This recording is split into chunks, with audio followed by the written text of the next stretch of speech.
Everything was perfect, or at least that's what I thought. I had been with Emily for 5 years.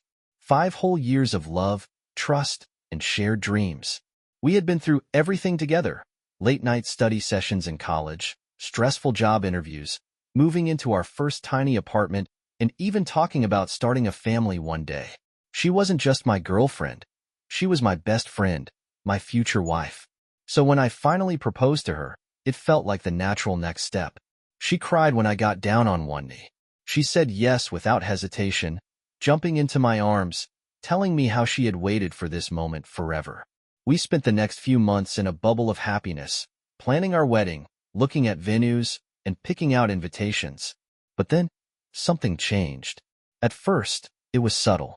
Emily started coming home later than usual, claiming she was busy with work. She became distant, less affectionate, as if her mind was always somewhere else. Our conversations, which used to flow effortlessly, became short and forced. She started hiding her phone or turning the screen away whenever I walked by. When I asked her what was wrong, she'd sigh and say, "I'm just stressed." I wanted to believe her, but the nagging feeling in my gut told me something was off. One night, she went out with her friends. Or at least, that's what she told me. She kissed me goodbye like everything was fine, but there was something cold about the way she did it. Hours passed, and she still hadn't come home. I texted her. No reply. I called, straight to voicemail. That was when the first seed of doubt was planted. When she finally walked through the door at 2 a.m., I asked her where she had been. She waved me off, saying I was being paranoid. That word stuck with me. Paranoid. Was I? Or was there something she wasn't telling me? I didn't know it yet, but that night was the beginning of a nightmare I never saw coming. And soon, I would discover a betrayal that would shake me to my core. But what Emily didn't know was that I wasn't going down without a fight. Part 1. The first red flag, 400+ words. Looking back, I should have seen it. The signs were right in front of me, but love has a way of making you blind to the truth.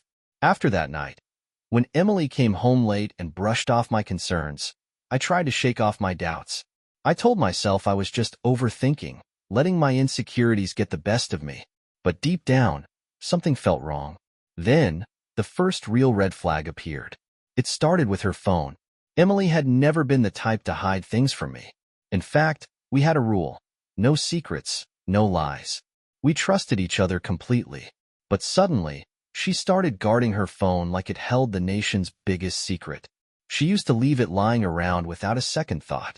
Now, it was always face down on the table, or tucked away in her pocket. I noticed how she'd get jumpy whenever she got a notification, quickly swiping it away before I could see. One day, she left her phone on the couch while she was in the shower. It buzzed, and without thinking, I glanced at the screen. A message popped up from someone named Jay. "Can't wait to see you again, winking face." My stomach dropped. I felt like I had been punched in the gut. My mind raced with possibilities. Who the hell was Jay? And why was he talking to my fiancée like that? I wanted to confront her right away, but I forced myself to stay calm. Maybe there was an explanation. Maybe I was jumping to conclusions. So I waited. That night, while we were lying in bed, I casually asked, "Hey, who's Jay?" I saw it. The flicker of panic in her eyes before she recovered. "Oh, just a coworker," she said, too quickly. "We're working on a project together." I wanted to believe her. I needed to believe her. But the uneasy feeling in my chest wouldn't go away. Then came the next red flag, one that I couldn't ignore.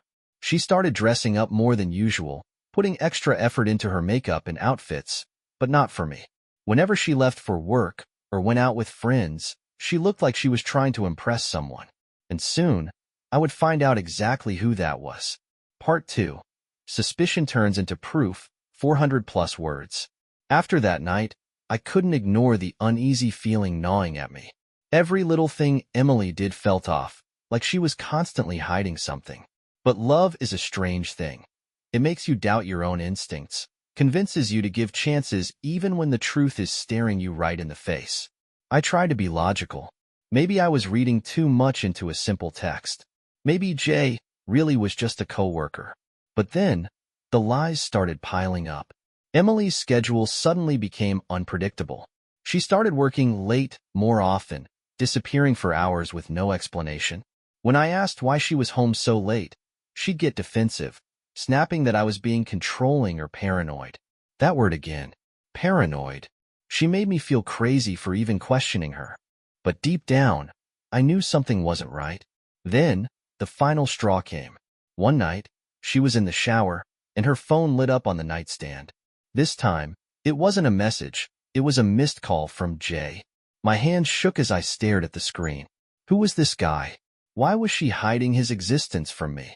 I did something I never thought I'd do. I went through her phone, but she was one step ahead. Her messages were completely wiped, not a single conversation in sight. Who deletes entire conversations unless they have something to hide? I felt like I was losing my mind. So, I did something I never thought I'd do. I decided to follow her. The next day, she said she had to run errands after work. I waited 15 minutes, then grabbed my keys and drove after her. She wasn't heading toward any store. Instead, she pulled into a small parking lot near a restaurant. And then, I saw him. A tall guy, well-dressed, waiting by the entrance. The second she got out of the car, he hugged her. Not a friendly hug, but the kind of hug that sends a knife straight through your chest. They walked inside together, laughing, like they didn't have a care in the world. I sat there in my car, heart pounding, my world crashing down around me. I wanted to storm in, to confront her right there in the restaurant. But I knew that wouldn't change anything. The betrayal was real. And now, I had the proof. Part 3. The setup, 400+ words. I sat in my car, gripping the steering wheel so hard my knuckles turned white. I had just watched my girlfriend, the woman I had trusted with my heart, walk into a restaurant with another man. The laughter, the closeness, the way she leaned into him. It was all the confirmation I needed. But knowing the truth and proving the truth were two different things. I needed more than just my word. If I confronted Emily now, she'd gaslight me, twist the situation, call me paranoid, tell me I was imagining things. I had to be smart. I needed undeniable proof. That night, I acted normal. I pretended like nothing had happened, even though my insides were burning with rage. Emily came home late, smiling like she had just had the best day ever. When I casually asked about her errands, she gave me a full-blown story, details that I knew were complete lies. That's when I made my decision. I was going to set her up. The next day, I told her I had to go out of town for work. A fake business trip. She barely hesitated before saying, "Oh, that sucks. I'll miss you." No concern, no disappointment, just an empty response. And that confirmed everything. I didn't actually leave. Instead, I parked a few streets away and waited. It didn't take long. Less than an hour later, she was dressed up, looking better than she ever did for our dates. She grabbed her keys and left. I followed her again, my heart pounding in my chest. This time, it wasn't a restaurant. She pulled up to a luxury hotel. That was it. That was the final blow. I pulled out my phone and snapped a picture. Time-stamped. Undeniable. I didn't stop there. I waited. Nearly 2 hours passed before I saw her come out, fixing her hair, adjusting her dress. All the telltale signs of what had just happened inside. I had all the proof I needed. But now, the question was, what was I going to do with it? I could confront her. I could scream, demand answers, make a scene. But deep down, I knew nothing she said would make this better. No, I needed something bigger. Emily had played me for a fool. Now, it was time for me to flip the script. Part 4. The Ultimate Revenge, 400+ words. Betrayal changes a person. It sharpens your instincts, hardens your heart, and teaches you lessons you never wanted to learn.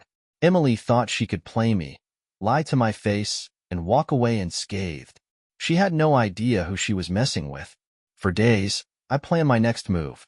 A simple breakup wouldn't cut it, not after what she did. She needed to feel the same humiliation, the same gut-wrenching pain that I had endured. I wasn't just going to walk away. I was going to make sure she never forgot what she had done. Step 1. Playing the fool. The best revenge is the one they never see coming. So, I played along. I still sent her good morning texts. I still told her I loved her.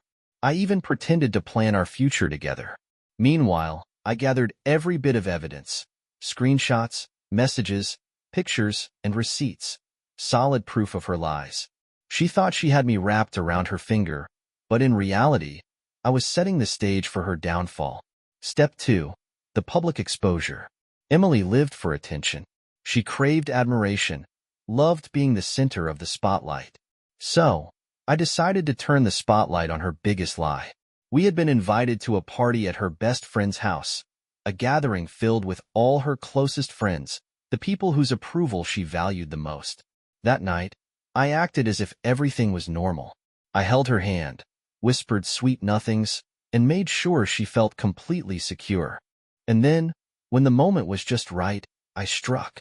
I clinked my glass, smiling as I addressed the room. "I just want to take a moment to celebrate something really special," I said. "The love, trust, and loyalty that holds a relationship together." Emily beamed, thinking I was about to compliment her. She had no idea what was coming.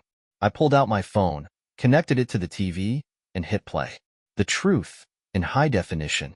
A video of Emily walking into a hotel, arm in arm with the guy she swore was just a friend.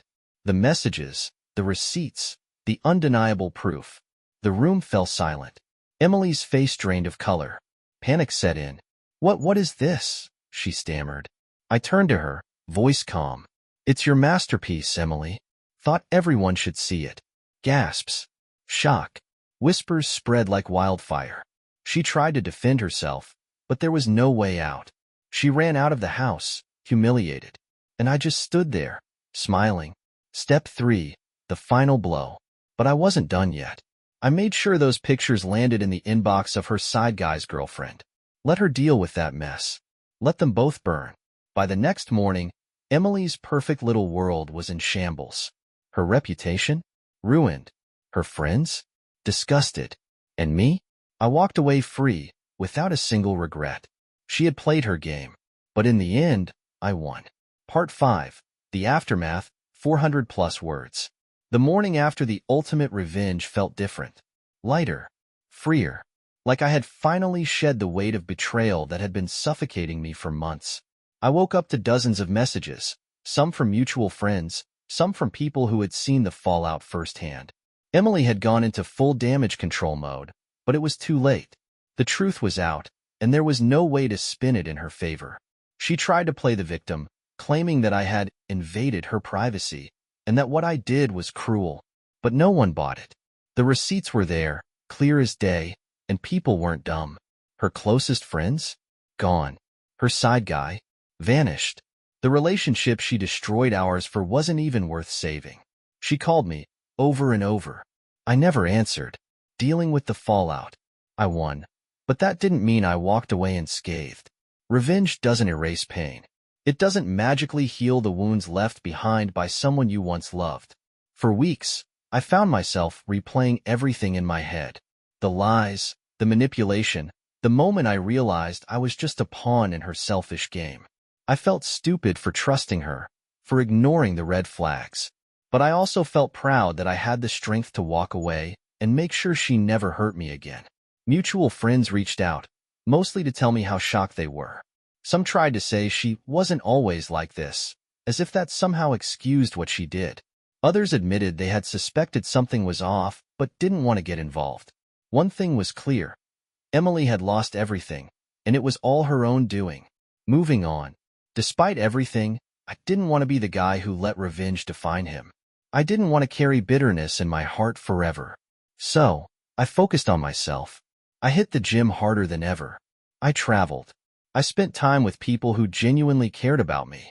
And most importantly, I learned to trust again. Slowly, but surely. One day, I ran into Emily at a cafe. She looked different, worn down, almost unrecognizable. She hesitated when she saw me, like she wanted to say something, but I just smiled, nodded, and walked away. I had already won. I didn't need to hear her apology. I was finally free. Outro. Final reflection, 400+ words. As I sit here reflecting on everything that happened, I realize that this experience changed me in ways I never expected. Betrayal has a way of breaking you, but it also has a way of rebuilding you into someone stronger. I never imagined that someone I loved and trusted so deeply could deceive me in such a cold and calculated way. But looking back, I see the signs I ignored, the red flags I brushed off, and the gut feelings I dismissed. I won't lie, there were moments where I questioned everything. Was it worth it? Did I go too far? Should I have just walked away without seeking revenge? But then I remind myself, justice isn't the same as revenge. What I did wasn't about being petty. It was about exposing the truth, about refusing to let a liar and a manipulator walk away unscathed while I was left picking up the pieces. The thing about betrayal is that it doesn't just hurt because of the act itself. It hurts because it forces you to reevaluate everything you thought was real. I wasn't just grieving a relationship. I was grieving the person I thought Emily was. That's the hardest part. You wake up one day and realize that the person you trusted with your heart was never really who you believed them to be. But here's the most important lesson I learned. You heal. No matter how deep the wound, no matter how much it stings, you move forward. Slowly, painfully, but surely. The anger fades, the sadness dulls, and one day, you wake up and realize, you just don't care anymore. That's the real victory. Looking ahead, this experience taught me not to let betrayal define me, but to let it shape me. I learned to trust my instincts, to never ignore the signs, and to never give someone the power to make me feel like I'm not enough. Because I am enough. And I always was. I won't say I walked away completely unscarred. Pain leaves marks, even if they fade over time. But I walked away wiser, stronger, and most importantly, free. So, to anyone going through something similar, here's my advice. Know your worth. Never let someone's lies make you doubt yourself. And when the time comes to walk away, do it with your head held high. Because the best revenge isn't proving them wrong. It's proving to yourself that you were always right.